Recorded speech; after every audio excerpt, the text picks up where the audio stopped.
तो बड़ौदा उपचुनाव के लिए पूर्व मुख्यमंत्री एवं विपक्ष नेता भूपेंद्र सिंह हुड्डा ने मुख्यमंत्री मनोहर लाल खट्टर को अपने सामने चुनाव लड़ने के लिए चुनौती दी है। इसके साथ ही हुड्डा ने बड़ौदा उपचुनाव में जीत का दावा किया।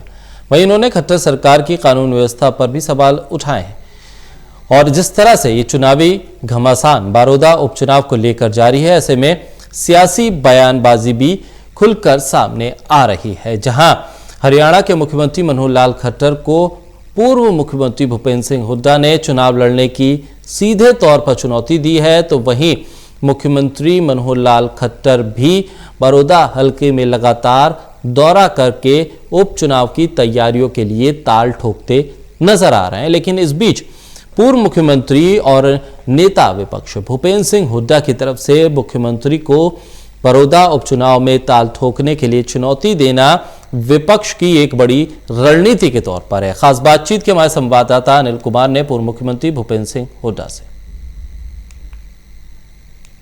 बड़ौदा उपचुनाव के लेकर कांग्रेस की क्या तैयारियां हैं, इस समय मेरे साथ हैं पूर्व मुख्यमंत्री भूपेंद्र सिंह हुड्डा। इनसे जानते हैं। जी हुड्डा साहब,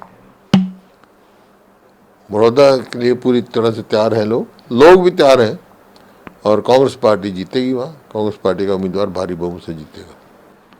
हुड्डा साहब, क्या मुद्दे रहेंगे वहाँ? मुद्दे इस सरकार की विफलताएं और जो हमारी सरकार की जो सफलताएं थी, जो उपलब्धियां थी, उनका वो देखेंगे लोग। अब समय आया है। हुड्डा साहब, आपने मुख्यमंत्री मनोहर लाल खट्टर को चुनौती दी है कि मेरे सामने चुनाव लड़े, तो क्या कारण है कि आपने चुनौती दी है मुख्यमंत्री? नहीं, चुनौती मैं क्योंकि मुख्यमंत्री जी वहाँ गए थे बड़ौदा, उन्होंने कहा भाई हमने अपना विकास किया, उसमें साझेदारी बनना है तो हमारे गठबंधन को वोट दो, नहीं तो परे रहो। ये मुख्यमंत्री जी के लिए शोभनीय नहीं था। ये मुख्यमंत्री तो संविधानिक पोस्ट है, पूरा हरियाणा बराबर है। अब वो कैसे देखेंगे भाई किसने वोट दी किसने नहीं वोट दी? ये उस बात पे मैंने कहा था। और फिर ये बार बार बयान आ रहे हैं, मुख्यमंत्री जी भी कहते हैं और सारे कहते हैं कि हमने इतना डेवलपमेंट कर दिया है प्रदेश का 6 साल में, कभी 60 साल में नहीं हुआ, कभी कितने साल का नाम लेते हैं। तो अगर यही बात है तो मैंने कहा 24 में चुनाव होने हैं, उससे पहले बड़ौदा ही में फैसला कर लेते हैं। हमारी भी सरकार है, हमने भी विकास, हम दावा करते हैं विकास किया है, इनकी भी है। अभी वजह मुख्यमंत्री जी वहाँ से लड़े, मैं भी लड़ लूँगा और उसको एक लिटमस टेस्ट का पता लग जाएगा, वहीं से फैसला कर लेते हैं। हुड्डा साहब, आज मंत्रिमंडल की बैठक थी और जब मुख्यमंत्री ब्रीफिंग कर रहे थे तो उन्होंने कहा कि लोकप्रियता तो उसी से पता चल जाती है कि पूर्व मुख्यमंत्री भूपेंद्र सिंह हुड्डा भी चुनाव हार गए थे और उनके बेटे जो है दीपेंद्र हुड्डा भी हार गए थे और विधायकों के कंधों पर सवार होकर राज्यसभा में पहुंचे। उसके बाद ही विधानसभा के चुनाव हुए ना, वो हारे, वो तो थोड़ी देर बाद उसके बाद आए। उस इलाके में कौन जीता? झज्जर और जो रोहतक पार्लियामेंट क्षेत्र में 9 में से 7 कांग्रेस पार्टी जीती। सोनीपत जिले से देख लो कितने जीते हैं, 5 जीते हैं। तो ये आपके सामने है नतीजा, तो देख लिया। और लोकसभा का इलेक्शन का माहौल और था।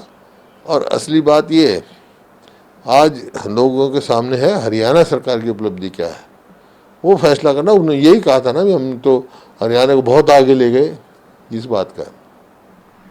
हुड्डा साहब, आपने कहा है कि देश जो है 5 चीज़ों से लड़ रहा है, वो 5 चीज़ें कौन कौन सी हैं?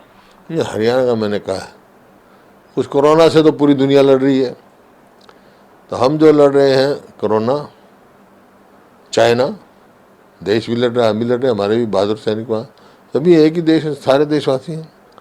और क्राइम हरियाणा में अपराध कितना बढ़ गया, पुलिस वालों को भी मारा जा रहा है, करप्शन और कास्टिज्म। हुड्डा साहब, जिस तरह तेल की कीमतों को लेकर कांग्रेस ने विरोध किया है, क्या इसका असर मोदी सरकार पर पड़ेगा क्या? देखिए आपके सामने है, अंतर्राष्ट्रीय बाजार में तो तेल कितना सस्ता है और हमारा कितने दिन में कितना महंगा हो गया। इसका असर पूरे देशवासियों पर पड़ेगा, इसका असर किसान पे पड़ेगा, इसका असर ट्रांसपोर्टेशन में जो चीज़ आती है उसकी महंगाई बढ़ेगी। जो आवागमन होता है, तो चीज़ें आती हैं महंगी होती चली जाएंगी, तो उसका असर जो है आम आदमी, गरीब आदमी, मध्यम वर्गीय लोगों पर बहुत बुरा असर पड़ने जा रहा है। हुड्डा साहब, आपने शराब घोटाला भी उठाया था, इसके बाद तेल की कीमतें बढ़ी हैं वो मामला भी उठाया है, और कांग्रेस ने सोनाली फोगाट द्वारा कर्मचारी से की गई मारपीट का मामला भी उठाया है। क्या बड़ौदा उपचुनाव में ये इशू रहेंगे कि नहीं रहेंगे? ये सारे इशू है, घोटाले जो हो रहे हैं उनका इशू है।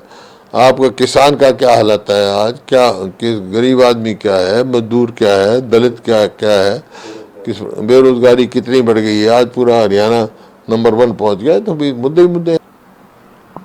ये थे मेरे साथ पूर्व मुख्यमंत्री भूपेंद्र सिंह हुड्डा। इन्होंने कहा है कि बड़ौदा उपचुनाव के लिए कांग्रेस की पूरी तैयारियां हैं। इसके साथ साथ उन्होंने मुख्यमंत्री मनोहर लाल खट्टर को कहा है अपनी लोकप्रियता चेक करने के लिए वो मेरे सामने चुनाव लड़ लें, क्योंकि अगले विधानसभा 2024 में है। इससे पहले ही पता चल जाएगा कांग्रेस और भाजपा कहां खड़ी है। Anil Kumar, total news, Chandigarh.